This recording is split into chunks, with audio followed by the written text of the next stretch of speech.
Assalamualaikum warahmatullahi wabarakatuh. Berjumpa kembali dengan saya di channel Hobi Bunga ini. Terima kasih para penonton setia channel ini. Tanpa kalian channel ini kurang greget. Jadi di video kali ini saya ingin sedikit menjelaskan yang saya ketahui dari pupuk agonema. Jadi saya ingin menjelaskan perbedaan kedua pupuk ini. Dua pupuk yang paling sering kita gunakan ya, Growmore dan Gandasil D. Apa perbedaannya dan keunggulannya masing-masing dan kekurangannya masing-masing juga apa, kayak gitu. Biar kita nggak salah pakai gitu ya. Oke, saya akan menjelaskan secara sederhana ya. Jadi yang pertama, semua pupuk daun itu mengandung bahan dasar yang sama, yaitu NPK, nitrogen, fosfor, dan kalium ya, sama dia. Kemudian yang membedakannya adalah jumlahnya atau persentase kandungan tersebut. N-nya berapa, P-nya berapa, dan K-nya berapa, kayak gitu. Itu yang membedakan. Nah, perbedaan itulah yang membuat pupuk ini itu tidak cocok untuk semua tanaman, semua kondisi tanaman, kayak gitu. Karena ada keunggulannya masing-masing, kayak gitu ya. Kita mulai dari Growmore. Growmore ini kodenya 321010 ya.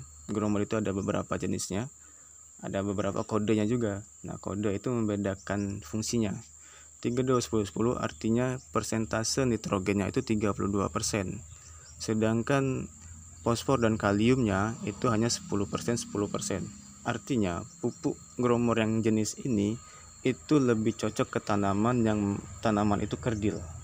Lambat besarnya, daunnya kecil, pertumbuhannya lambat, kayak gitu. Karena nitrogen ini, N-nya ini yang 32% itu ya, nitrogen itu fungsinya untuk mempercepat pertumbuhan batang dan daun ya gitu.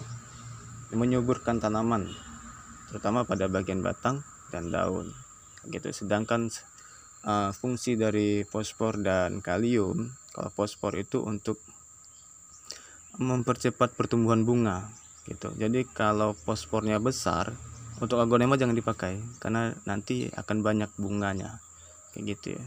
Tapi untuk tanaman hias yang berbunga cocok, kayak tanaman camellia kayak gitu ya, dia kan berbunga, itu cocok ya.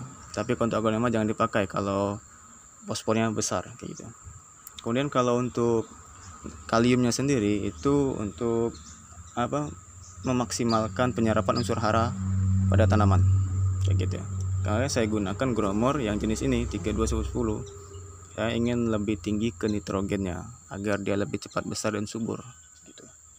Itu Growmore. Sedangkan untuk kekurangannya tadi ya, karena nilai fosfornya dan kaliumnya kecil. Kalium ini kan untuk memaksimalkan penyerapan unsur hara ya, tanaman ke media tanam kayak gitu. Jadi kalau nilai kaliumnya kecil, maka penyerapannya pun kurang. Karena itu dibantu dengan penyemprotan. Jadi akan lebih cocok kalau pupuk ini disemprotkan daripada disiramkan gitu.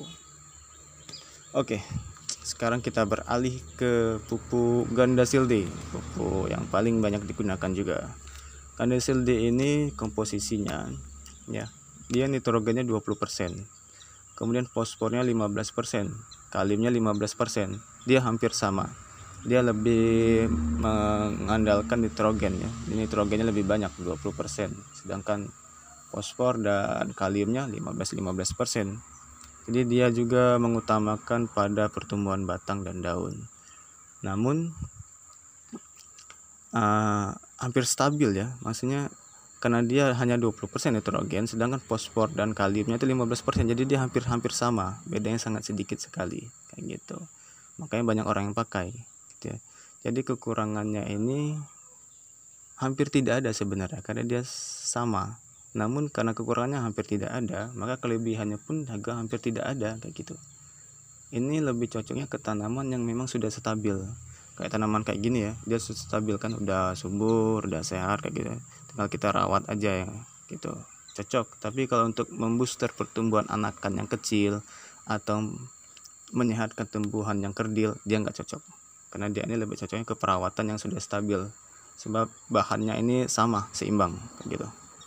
Oke, jadi itulah perbedaan kedua pupuk ini, kekurangan dan kelebihannya masing-masing. Semoga bisa dipahami ya. Saya juga masih belajar. Semoga bisa bermanfaat dan tidak salah dalam memilih pupuk ya. Sampai jumpa lagi di video selanjutnya. Jangan lupa komentar, like, dan subscribe-nya, dan share-nya. Dan sampai jumpa. Assalamualaikum warahmatullahi wabarakatuh. Bye bye.